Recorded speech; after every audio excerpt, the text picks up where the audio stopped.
How's it going, everybody? Welcome back, welcome back, welcome back. It is DevCon season out there in Ethereum land, and I hope everybody's doing really well. And if you're having some good times in Thailand, love to hear about it on the daily in Ethfinance, and now also in our Ethereum, making the Ethereum subreddit a place to go if you want to hit a different daily chat.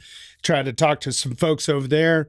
And anyway, JT here on behalf of the Ethfinance community on Reddit and now our Ethereum community on Reddit. Thanks to the EVMavericks for once again hosting this happy hour for this day. Give us a thumbs up and smash a bell if you haven't already done so. The Weekly Doots live stream is all about showcasing the best of the week from the Ethfinance community on Reddit.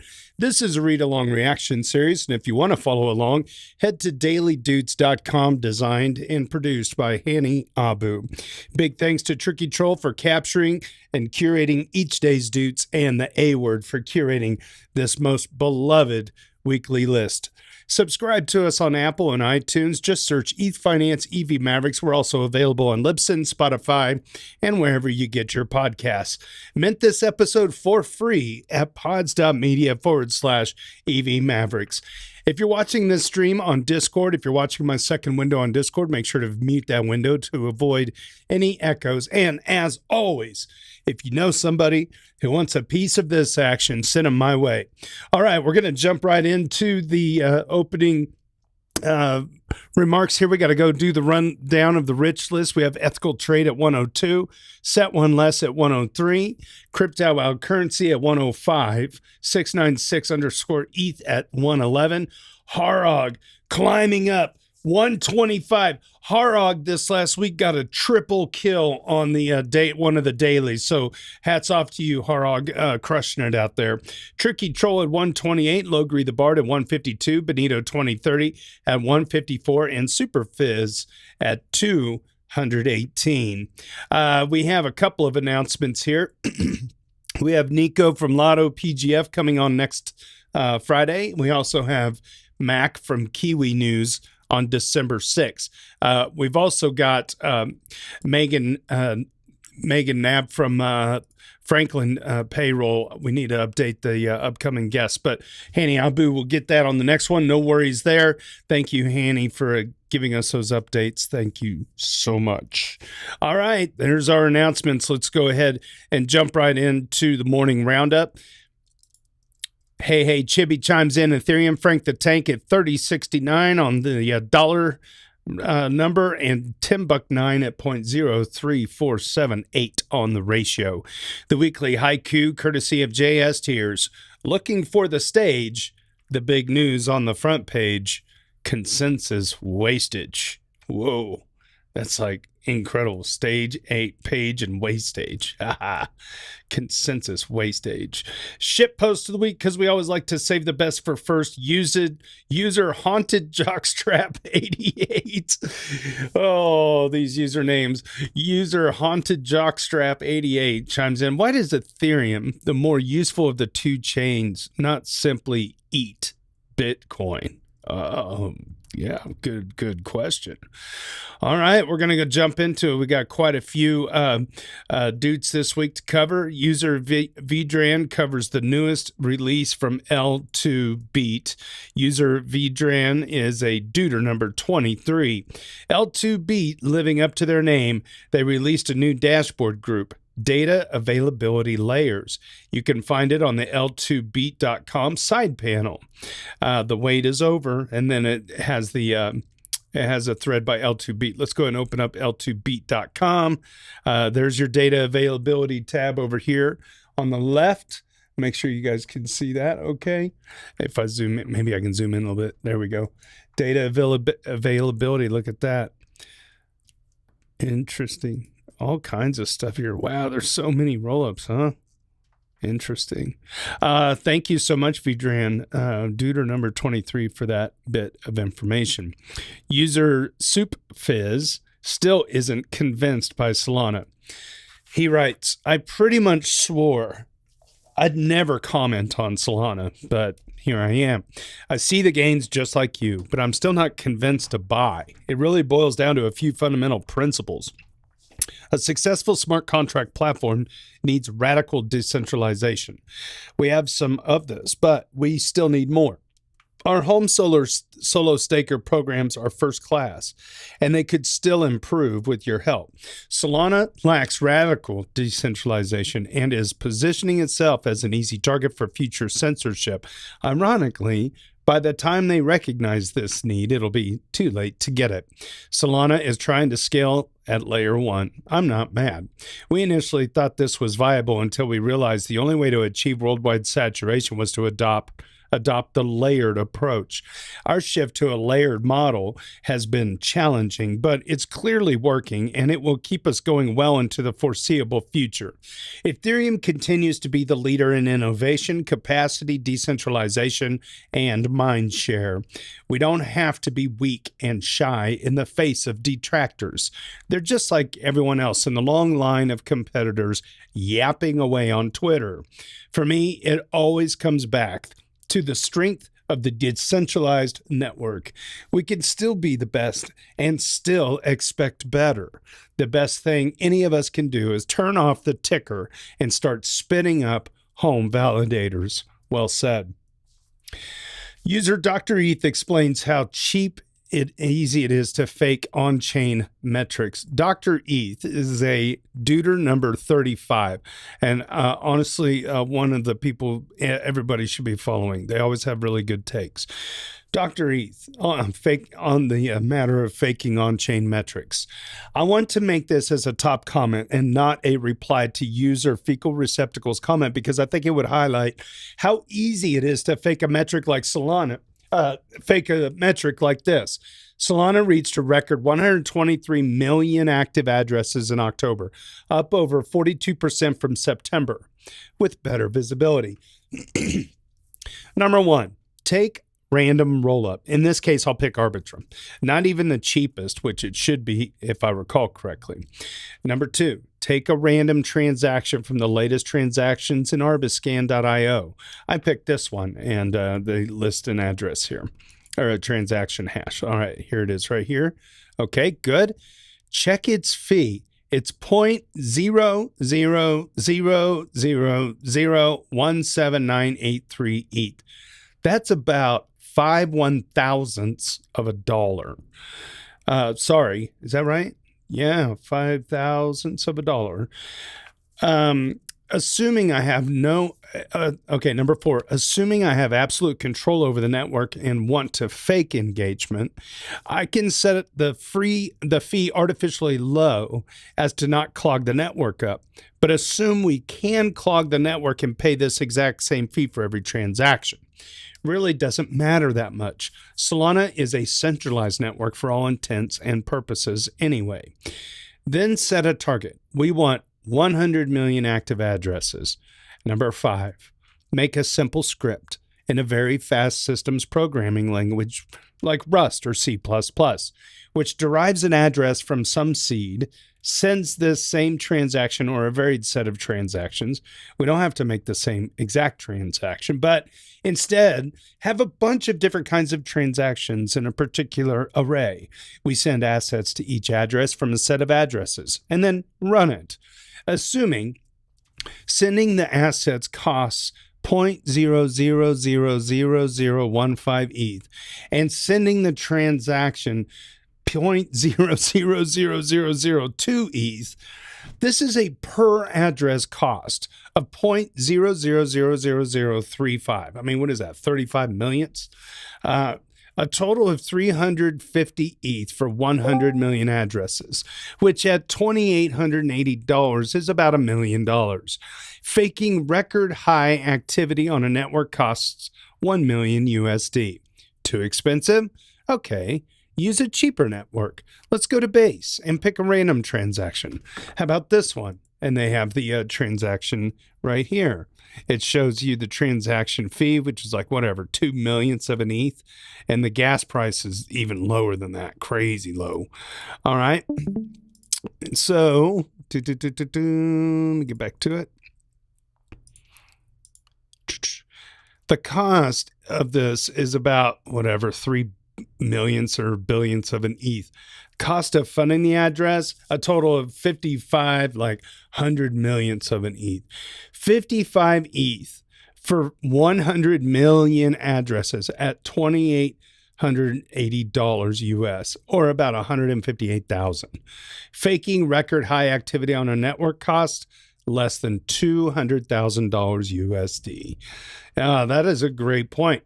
And if you want to run some marketing schemes, that's exactly what you do. Fake a bunch of addresses, and not fake addresses, but a bunch of trash transactions, was just super random. Like, who's sending, a millionth of a dollar to anyone for any reason other than maybe to activate a smart contract? Welcome in on Discord, Yo Daddy. Good to have you here. All right. So let's see. We got that. Dr. Eth, good. Harrog. Oh, man. Harrog's been tearing it up. I got to say it again. He got a triple kill on one of the dailies. I think he got duded probably 4 or 5 times this week alone. He's ripping, man. It's amazing. All right. Harrog helped to set something in motion. Things are now in motion that cannot be undone. I mentioned 10 days ago that I will be giving a talk at DevCon about RISC-V CPU-based boards for node operators, and there's a link to the Reddit post. The talk is now scheduled for next Thursday, which is the 14th of November. So that would have been yesterday, our time. And the schedule to DevCon's there. My colleague and I are still working on the slides, but we're getting there. In the meantime, some Gnosis team members became aware of our project and started to get interested in it. They looped a few core devs into it, and they plan to arrange a meeting at DevCon with us. Might meet a few of my heroes next week. Some of the core devs, unsurprisingly, are super hardware nerds and jumped on the opportunity to run their clients on the new hardware. One of the Geth devs really wanted to buy all available board types immediately to play around with them. And just a few hours ago, Peter Sizlagi, I can't always screw up his name, I apologize, tweeted that Geth now provides Docker images for RISC-V out of the box. And if there's a better way to say this, please let me know. Is it receive? All right, and there's the rest of the post. So one of our own Mavericks, Harrog, is out there chumming it up with the Gnosis gang and getting some love from the Geth team, it looks like, as well. This is cool, man. Good on you. User BegoGel12 OG tells us a crazy crypto tale. In the wild world of crypto, BegoGel12 is a duder number 28. In the wild world of crypto, some stories just keep getting crazier. Here's one that involves whales, FTX, and DeFi, and one infamous character, Humpy the whale. Gather in, children. Back in 22, Humpy, a major holder of Balancer tokens, made headlines by leveraging Balancer's V tokenomics in a high-stakes move to gain significant control. With the largest share of VBAL, he directed the protocol rewards back to his own holdings, effectively seizing control over Balancer's governance. This led to a tenuous truce where Humpy remained a major VBAL holder, securing a continuous stream of rewards, but agreed to not act against Balancer's interests openly. Oh my gosh, trust me, bro, right? Fast forward to 2024, and Humpy's name resurfaced, this time in Compound, where he attempted a similar governance play. But here's where it gets even more interesting. A recent Twitter thread on FTX creditor clawbacks claims that Humpy wasn't just stirring the DeFi waters. He was also allegedly siphoning funds from FTX. At one point, he was reportedly worth over $1 billion on FTX, successfully pulling out $450 million and $230 million by manipulating low liquidity markets with coins like BTMX, MOB, BAO, TOMO, and SXP, or as some would call them, shitcoins. FTX's intertwined losses with Alameda are significant. By April 2021, Caroline Ellison, then CEO of Alameda, estimated that Alameda had taken on $400 million in losses from Mob Guy. Later, an FTX employee estimated total losses nearing $1 billion linked to these manipulations. By the way, Humpy circumvented KYC by using emails like motherofallburgers@protonmail.com, turkey pizza kebab at int. Anyway, all these different addresses, slipping past safeguards multiple times. Food coins, anyone? Tracing back these accounts unveils potential links to money laundering, Ponzi schemes, and organized crime networks spanning Polish, Romanian, and Ukrainian syndicates, with connections to human trafficking and even terrorist financing networks. This is more than just an anecdote. Humpy's story illustrates the deep, complex webs within the crypto world. The lines between DeFi innovation, centralized exchange exploitation, and organized crime still blurring. The story also unveils the incompetence and greed of FTX and SBF, allowing this behavior and led many customers with a loss. Official complaint if you find here for download with some more info. Allegedly, there are links between Humpy and a variety of money laundering operations and Ponzi schemes dating back more than a decade. Also, there are ties to Polish, Romanian, and Ukrainian organized crime networks. And there's a link for more information, including the original Twitter post. Awesome. That's so good. What a great story. I mean, not great for people who lost money, but it's a tale, about how these guys, how do you get around KYC with all these email addresses and whatnot?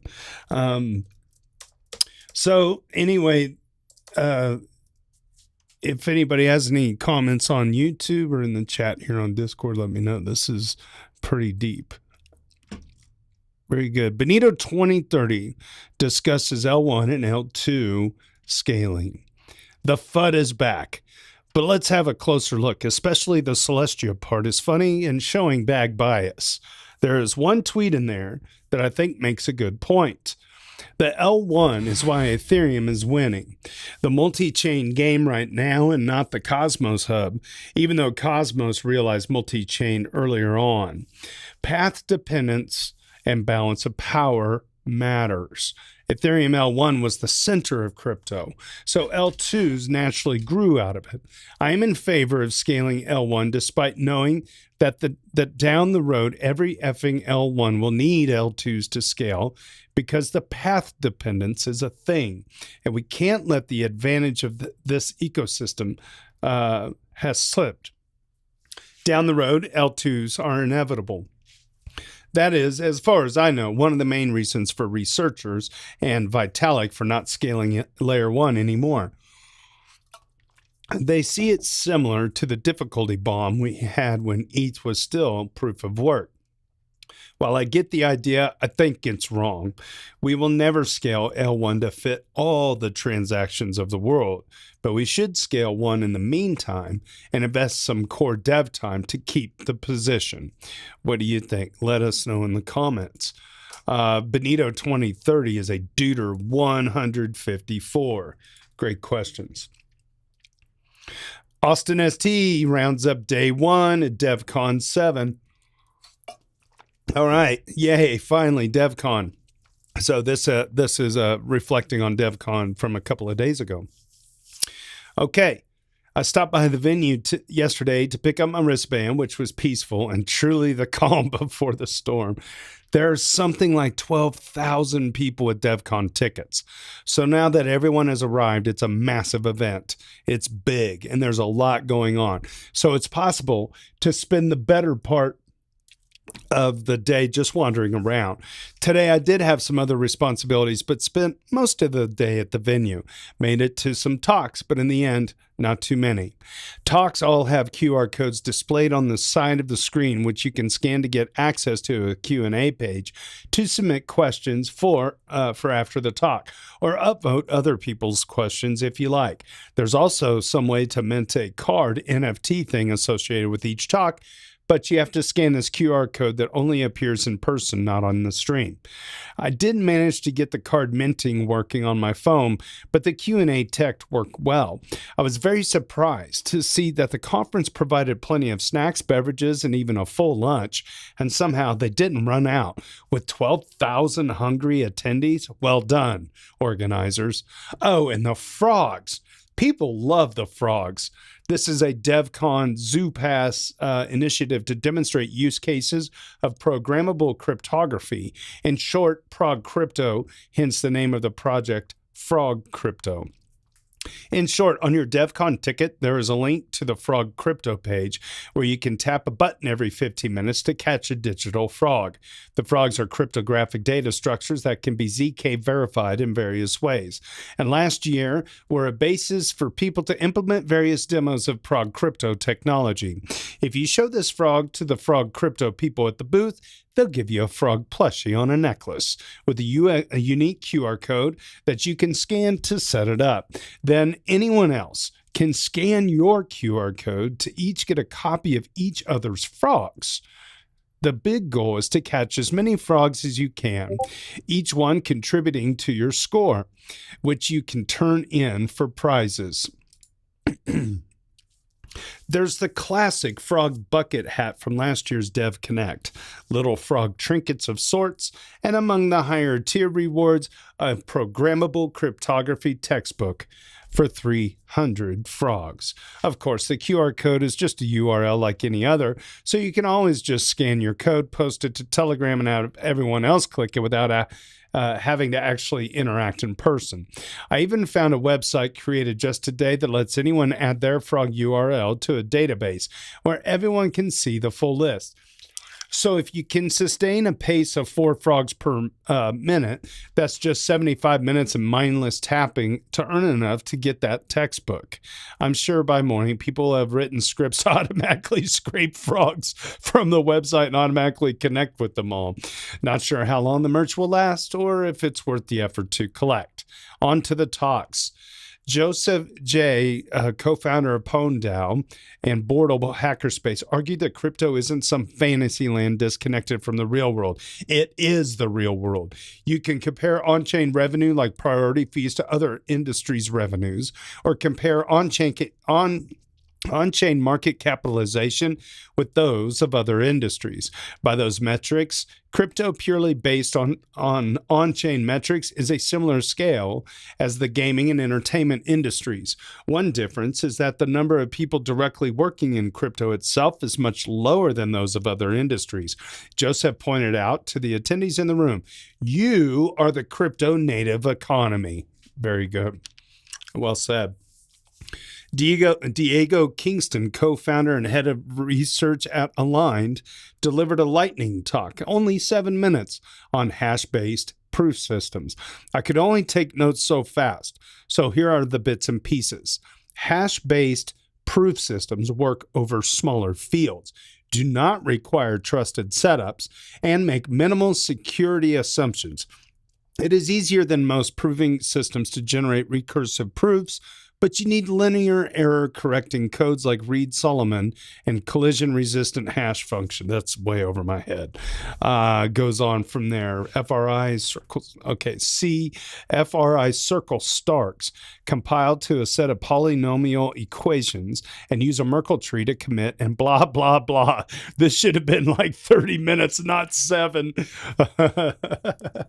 That's crazy. Yeah, that was some high level stuff and rapid fire. That's tough. I wish I could say I feel you, Austin. I was already left in the weeds a long time ago. Okay, Leo Lara, team lead at EF PSC, gave a lightning talk on modern ZKP compilers. In short, it sounds like compilers are getting better at including useful abstractions to make developer experiences better. Phil Diane of Flashbots laid out his priorities and roadmap for Ethereum's future. He highlighted his biggest concerns by referencing a paper affiliated with the New York Fed that looked at how to ensure regulatory cooperation of blockchains, noting MEV boost relays as a place to apply pressure. It goes on, Justin Drake Researcher at the EF presented his vision for Ethereum's next era consensus via the Beam chain. A lot has changed since the Beacon chain spec was written. And Justin thinks it's time to start the process of developing the next consensus system to replace it. We're talking mechanisms, including probably future forms of these, but today represented by FOCIL, fossil, I guess, plus APS, plus shorter slots, plus state cap, plus orbit, plus SSF, plus state transition function, plus snarkification, plus quantum resistant security, plus VDFs. Wow. Along the way, we could clean up a lot of technical debt and simplify things. Good. So I'm going to end that there. Austin, you rock, dude. Thanks for giving us your eyes on the ground, so to speak, and checking back with us. We really appreciate it. User Bart Hibb finds out that Wall Street is anticipating something. Deuter number 37. It seems that Wall Street anticipates the authorization and launch of staked ETH ETFs. An ETH ETF operator buys a staking company. This is according to Bloomberg Law. Let's see. Crypto ETF provider Bitwise buys Ether staking service Attestant. And there's a login here. It's paywalled, but Bitwise will manage $10 billion in assets after the deal.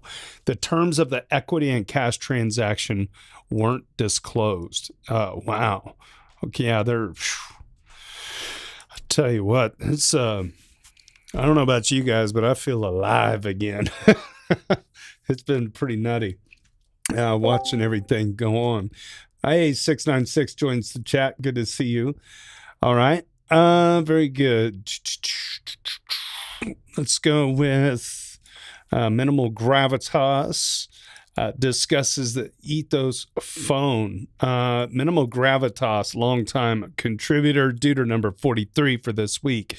Just wondering if anyone has bought the Degen ETHOS phone. If so, I'd love to use a referral code from an ETH financier, the first one to reply. I've been doing a bit of research and really like the sound of the operating system. And then there's a link to Ethos Mobile, readme.io.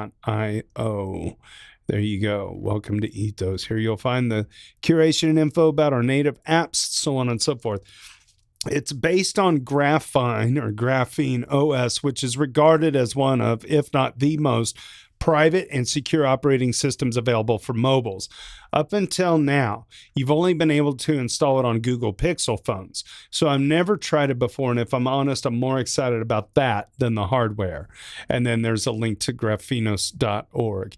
EthOS adds a bunch of other stuff, most importantly, a light node, which allows the device to connect directly to Ethereum. It looks like the options for clients are Nimbus or Helios. I use Nimbus for my full node, so I guess I'll give Helios a try for the variety, though I've never actually even heard of it before. It looks like it's exclusively a light client. And then A16zcrypto.com, there's a post here about building Helios Ethereum Lite client. There's supposedly a bunch of other stuff, like the ability to mint NFTs from the camera, which I guess could be useful in an AI image-based misinformation dystopia. Oh, boy. Anyway, I really like I really sound like I'm shilling, but I haven't even bought the device yet, hence asking for a code, and certainly have no association with the project. I'm also not at all infallible, so if I've misunderstood something about it, then please do let me know, ideally before I order one if it's fatally flawed somehow. Excellent. I want to open up this thread and see if Minimal got some replies from anybody. Oh, Evan Van Ness right there. I bought a few. He didn't just buy one. He said, I bought a few. I think it's a great project to support. Any idea about the specs of the phone? Not sure why. Specs are oh my gosh, Nicola J from DeFi Saver chimed in. Specs are available at freedomfactory.io. And by the way, I don't think this will necessarily be a good phone or intended to be used as a phone, such as calling, texting, scrolling Twitter, and Reddit. At least I'm thinking of it as more like a wallet, similar to Keystone or Ledger's new Flex. Though on the other hand, you'll probably be able to connect a ledger, etc., to it as a separate hardware wallet to sign things, since Android supports this. Okay, here's the referral. Frank the Tank said that he ordered one. EtherB says, I want one as well. There's an Evan Van Ness discount code. So there you go, folks. If you want to jump in, looks like a few people are getting on that wagon. If anything, just to support the company. User CMonkey82, freaking legend, announces the Lodestar update. Duder number 44, CMonkey82. Hello, Lodestar users. We're happy to announce our version 1.23 release from DevCon. This release is Mekong ready, and you'll be able to use the flag network, Mekong, to connect to the newest Pectra public testnet. For users that experience CPU illegal instruction issues, we've now defaulted to a portable version of BLST-TS, which should fix compatibility issues. And then there's a link to GitHub. There are some other performance upgrades and fixes. Oh, crap. Look, next up, I got on the weekly. I never read these ahead of time. So this is where I was talking about the mod team working over on our Ethereum. Basically, we need help with reporting trolls. And I'll say it here. We're still communicating with the our Ethereum mods. Tricky Troll actually met with a bunch of them in real life in Bangkok, and they had a really good discussion. We're just trying to figure out how to parameterize how we're going to communicate, because some of the original mods, they're really stuck with staying on Telegram, so we got to do a bridge thing. Just whatever the case, I don't want two camps of moderators trying to tackle our Ethereum, because we want to be under the same roof, eating at the same table, if that makes sense. What I can tell you over the last month, I guess, since it's been maybe 2 to 3 weeks. I don't think it's been a month, maybe a little over 2 weeks since we came on board. The Ethfinance mods have been coming in and really. We're working really close day to day with 3 of the regular Ethereum moderators that were already the more active moderators. So that's really good. And I got to tell you, it's been really smooth. My goal, this is just me personally, because we still need to get the rest of the moderators that are maybe not quite as outspoken, or they're on Telegram. We need to get everybody on the same roof, but I'm kind of looking at January 1st as a goal, where we would, if we get things kind of put together in the right way, we would just set our Ethfinance to private, and then everybody's on our Ethereum, and we just take the camp over there and just keep doing what we do. So the TLDR, is that the right word for this? No, it's not. Long and short, basically all technical discussion posts and stuff like that will go on the front page. And then the daily is just like the daily on Ethfinance. Price discussion, mild, policy conversations, and obviously price action stuff. So it'll be really nice. That sub really does still suffer from a lot of spam and a lot of click farm activity. It comes in pretty quick. It's an obvious target.